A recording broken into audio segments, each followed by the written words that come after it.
नमस्कार, मी अर्चना. गावकडच्या रेसिपी या चॅनलवर तुमचं स्वागत. आज मी तुम्हाला एकदम साध्या पद्धतीने दोडक्याची भाजी दाखवणार आहे. पद्धत जरी साधी असली तर खायला एकदम टेस्टी अशी ही रस्सा भाजी.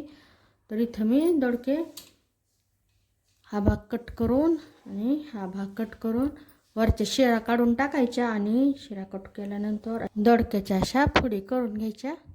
पूर्ण व्हिडिओ पहा. रेसिपीला सुरुवात करूया. रेसिपी आवडली तर चॅनलला सबस्क्राईब करा, बेल आयकॉनवर क्लिक करा आणि बाकीच्या रेसिपी जी पहा आवडल्या तर त्यांनाही लाईक करा.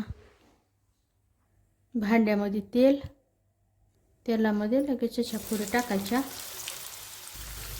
गॅसच्या मोठ्या आचेवर छान अशा फोडी परतून घ्यायच्या काही सेकंद अशा.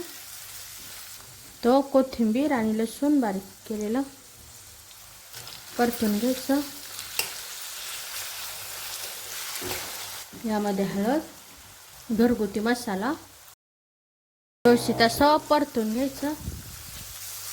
यामध्ये भाजलेले शेंगदाण्याचं कूट, शेंगदाणे भाजून एकदम बारीक असं कूट करायचं, म्हणजे रस्सा दाटसर बनतो. जास्तही नाही टाकायचा, प्रमाणातच टाकायचं शेंगदाण्याचा कूट. पाणी गरजेनुसार पाणी टाकायचं. इथं दोडके शिजायला वेळ लागत नाही, त्यामुळं प्रमाणातच पाणी टाकायचं.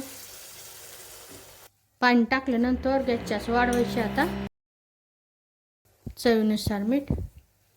फक्त 5 मिनटं मंद आचेवर ठेवायचं. आता झाकण ठेवायची गरज नाही. इथं 5 मिनटं झालेले आहे. गॅस बंद करायचा. यावर बारीक कट केलेली कोथिंबीर. छान अशी साधी सोपी रस्सा भाजी तयार झालेली. नक्की बनवून पहा या पद्धतीने. कशी झाली तेही कमेंटमध्ये सांगा.